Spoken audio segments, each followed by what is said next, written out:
Je ne parlerai pas. Je ne parlerai pas. Je ne parlerai pas. Je ne parlerai pas.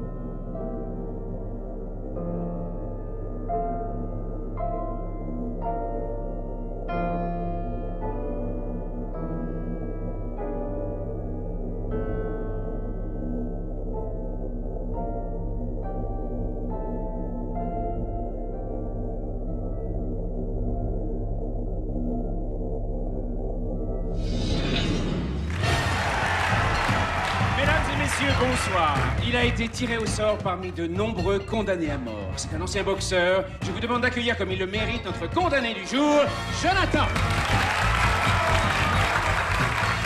Mon nom est Daniel Brühlmann. Mesdames et messieurs, vous allez vivre un moment exceptionnel. Pour la première fois dans l'histoire de la télévision, un condamné à mort, sélectionné au hasard dans une prison, se voit offrir la chance de pouvoir être gracié par vous. Et ce soir, mesdames et messieurs, c'est le grand soir. Au cours de cette première édition express de Mort à l'écran, seulement vous, devant votre téléviseur, aurez le pouvoir de décider si cet homme mérite de vivre ou de mourir. Pour vous aider dans votre choix, nous avons invité 4 personnes. À ma droite, et portant le motif pouce vers le haut, merci d'accueillir les supporters, qui en appellent à votre plus grande clémence. À ma gauche, et portant le motif pouce vers le bas, merci d'accueillir les détracteurs, qui en appelle à votre plus grande sévérité. À 19h45, le condamné sera soit mis à mort sur la chaise devant vous, soit il sera gracié. Et tout cela sous vos propres yeux. Cela dépend de vous. Pour que Jonathan vive, envoyez vos SMS au 4, 3, 2, 1 et tapez « Vie ». Pour que Jonathan meure, envoyez vos SMS au 4, 3, 2, 1 et tapez « Meurt ».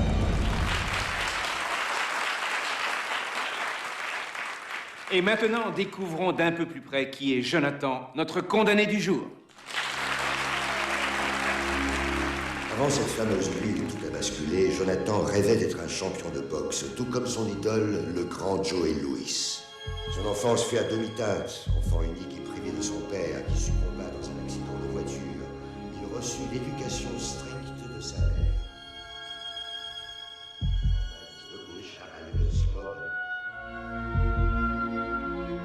La boxe l'arrachait quotidiennement et triste de sa ville natale.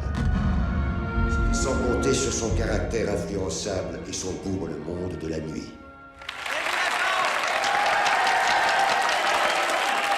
Quelle ambiance, mesdames et messieurs, quelle ambiance! Quelle ambiance! Il est 19h35, très exactement. Pour cette grande première de Mort à l'écran, faisons place au premier vote.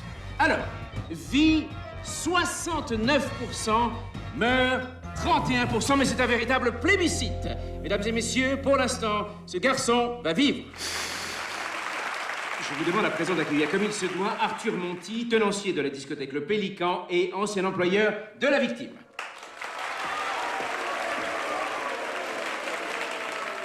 Depuis quand connaissez-vous la victime, Patrick Delmas? Depuis presque 10 ans, il a commencé au Pélican comme barman. Étiez-vous au courant de l'altercation qu'il y a eu entre Patrick Delmas et Jonathan, le condamné, devant votre établissement? Un peu que j'étais au courant, j'étais là le soir où ça s'est passé. On est venu me prévenir qu'il y avait un problème à l'entrée. Et ben c'était ce mec-là qui gueulait comme un putois après Patrick parce qu'il avait pas voulu le laisser rentrer. Moi, il m'a dit qu'il ne s'en pas. C'est à ce moment-là que cet abruti m'a regardé droit dans les yeux en me disant... Alors c'est pas des gars comme ça qui vont faire la loi. Cet homme ne mérite pas de vivre.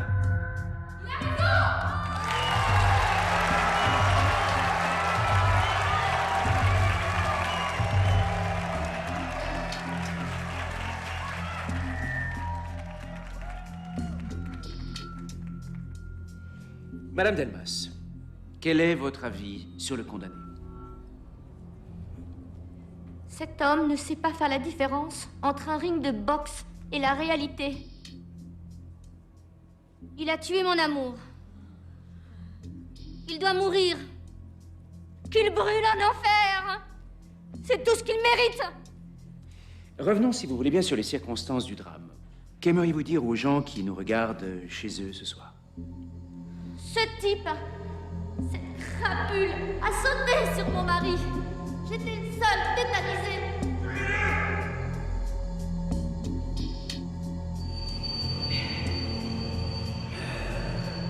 Cette enflure en voulait vraiment à Patou. Enfin, Patrick.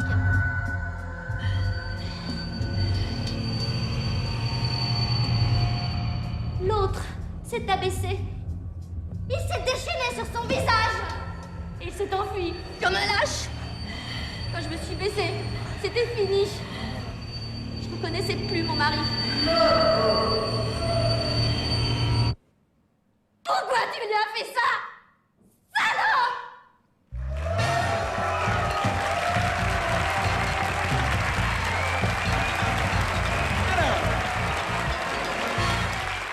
Alors, 34% vie, 66% meurt, ça chauffe!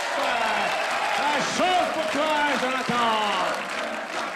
Quelle ambiance! Quelle ambiance!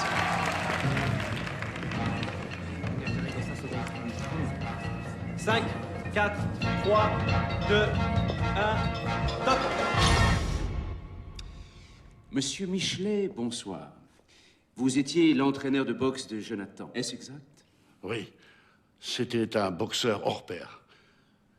Jamais il achetait l'éponge, jamais. Oh oui, il a bien galéré un peu à ses débuts. Mais il a fait tellement d'efforts. Il a été sélectionné pour le championnat national des mi-moyens, dit-on. Quand vous voyez Jonathan ici, qu'est-ce qui vous vient à l'esprit? Du gâchis, voilà ce qui me vient à l'esprit, du gâchis. Ce petit gars avait de l'avenir, et le voilà à 2 doigts d'y passer. Et vous me dégoûtez, ça me fait honte, avec toutes ces lumières, tout ce spectacle, mais ça me dégoûte, vous n'avez pas honte. C'est une honte, je vous dis, moi. Merci de cette intervention. Que d'émotion ce soir, que d'émotion. Les aléas du direct, mesdames et messieurs.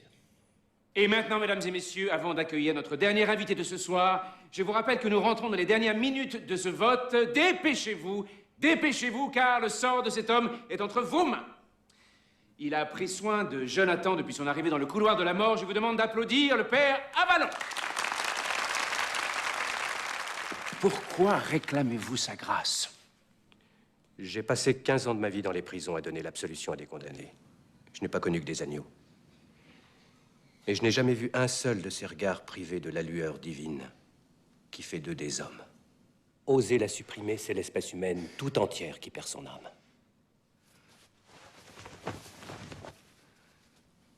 Courage, mon fils. Courage.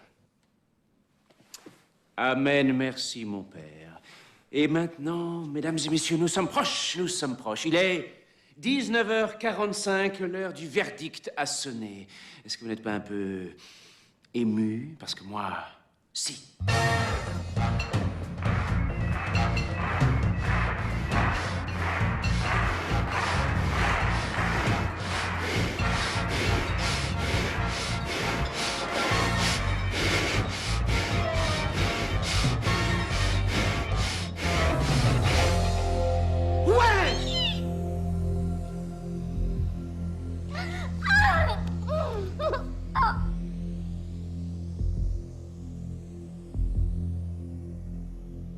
Et ainsi, mesdames et messieurs, vous avez choisi. Vous avez décidé que le condamné ne méritait pas de vivre. Nous nous devons de respecter votre choix. Et maintenant, retenez bien votre souffle, car l'émission va entrer dans sa dernière ligne droite. Voici venu le grand final, ce moment que vous attendiez tous. Mais à présent, j'aimerais donner la parole à Jonathan pour qu'il puisse nous confier ses dernières volontés. Jonathan, quelles sont vos dernières volontés?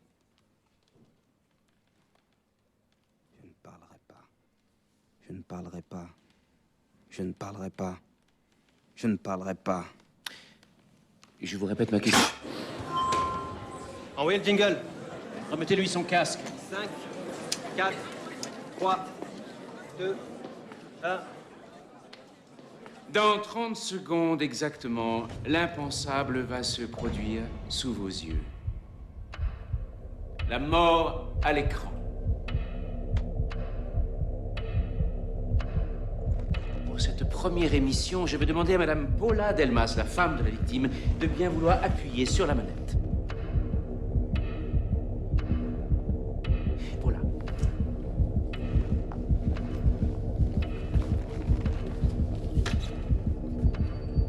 Treize, 12, 11, 10, 9, 8, 7, 6, 5, 4, 3, 2, 1.